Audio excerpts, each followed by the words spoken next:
Hey guys, welcome back to Home Built, and this week I'm going to try a few things to straighten up the front of this car properly, and then we're going to rebuild the spray booth.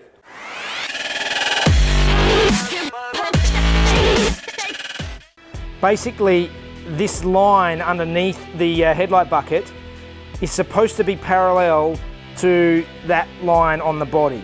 To actually get it bolted into the bolt holes up underneath here, I've really had to pull this down a long way. If you have a look at this panel here, see how it's bent down and it's crumpled a bit. Obviously this whole corner has dipped down slightly. Okay, so you may remember last week I was looking at these front end panels, and the issue I had is that they don't line up with the bolt holes in this front end here, and I had to actually put a lot of force into them to bring them down to line them up, which is not good enough. So what I discovered was these two little wings look like they've actually been bent downwards, and I think what's actually happened is when it's the bonnet's hit, the bonnet sort of crushed down and crushed in and brought these corners down with it. So what I'm going to try and do is I'm going to try a couple of things to see if I can potentially sort of pull the front end back out a little bit. I don't know how I'll go. I don't have a proper rack, but I might try a couple of methods and see what I can come up with.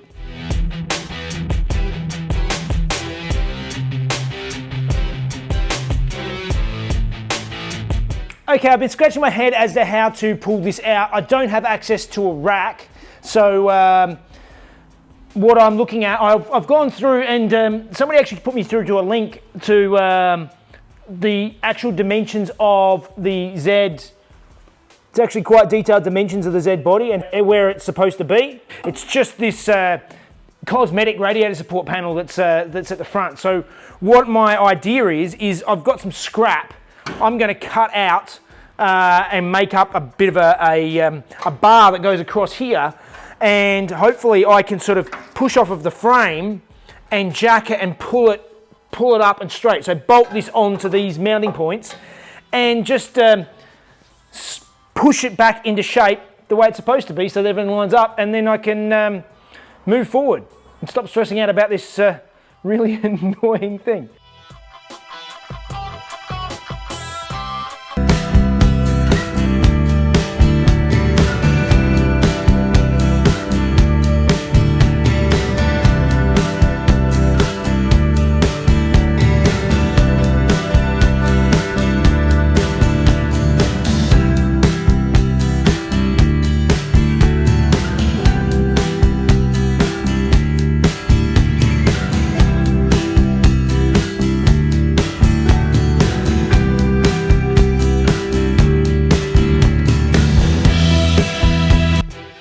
So now you can see my dodgy bracket. The piece of scrap I had was cut off at an angle, so it's not welded all the way through there, and the welds are very, very rough and dodgy, so they might not even hold.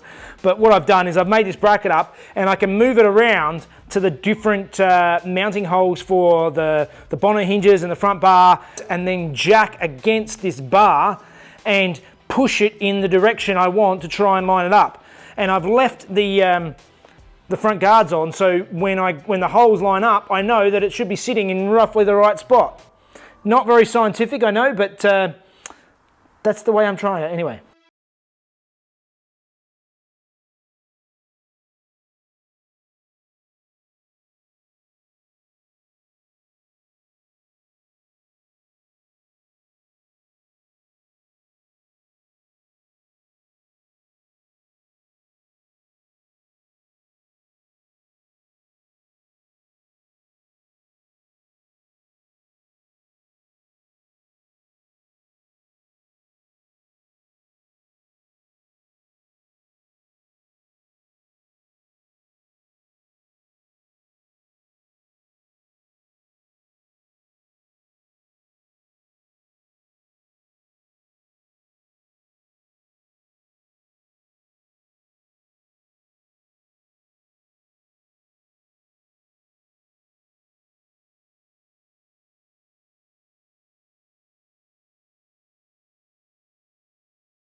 Okay, these big timber monstrosities have not been thrown out. They've actually just been chucked under my house, making a nice home for spiders.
Now I've got my filter panels taped into place. I need to go around and start to fill them back up with fresh filter material.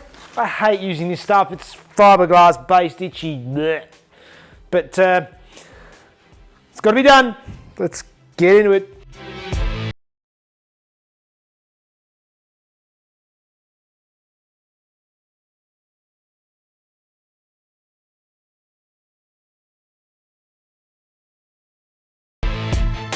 The extra tape I'm putting around these edges here is because these wires in the past, when I was doing it last time, I'd walk past backwards and stab myself in the back with the wires. So I'm going to tape them up and then we have the filters done.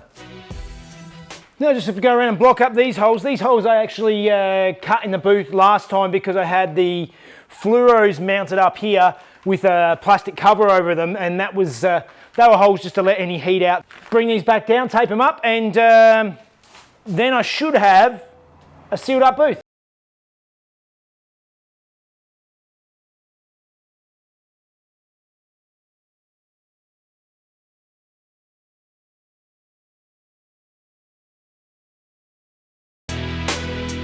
As you can see, I have now a functional spray booth.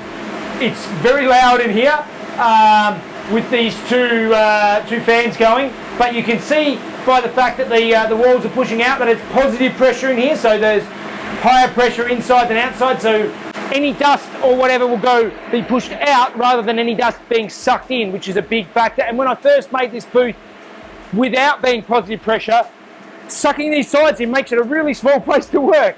So this works really well. Booth set up. I remembered over here when I built this, you can see this piece of wood here.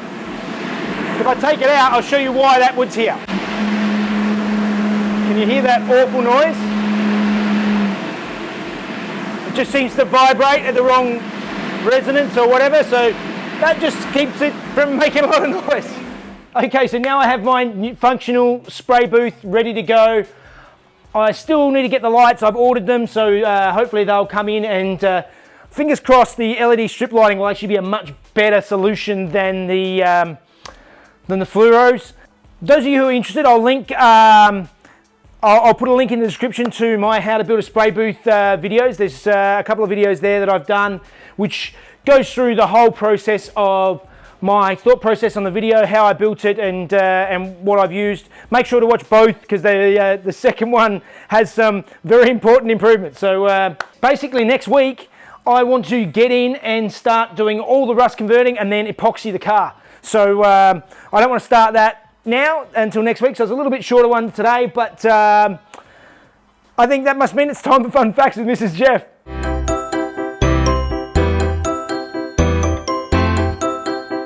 Hi guys, now we're going to venture into the world of Datsun race cars. Datsun's first recorded race win was in 1936 at the Japan Motor Vehicle Competition at Tamagawa Speedway. In the early 30s, some of Nissan's engineers met up in their spare time in a corner of the factory to build a race car. And this car became the NL75. It was powered by a 747cc 8-valve overhead cam 4-cylinder engine. It had a Roots-style supercharger and made 42 horsepower at 4,000 revs a minute. And this was about 4 times the power of the standard engine. It weighed about 550 kilos, and with its hand-formed sheet steel body, it was able to reach speeds of about 130 kilometers an hour. The second car they built, the NL76, was designed to run in a production category. So it was built without a supercharger. So it made 22 horsepower up from the standard 16. All right, we have a booth. It is done, and next week, hopefully, they will actually get some paint on the car. Woohoo. So we hope you enjoy the channel. If you do, please like and subscribe. And if you want some stylish leisure wear or just going out wear or any type of wear, just head down into the link in the description to visit our store. And help us out by buying a t-shirt or a coffee cup. And you can also follow us on Facebook and Instagram. See you guys. Whew. It reached top speeds of about 130 kilos. Oh my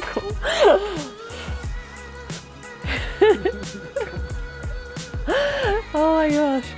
Whew. Valve, overhead, 4-speed cylindrical engine. What's a cylindrical engine? I don't know.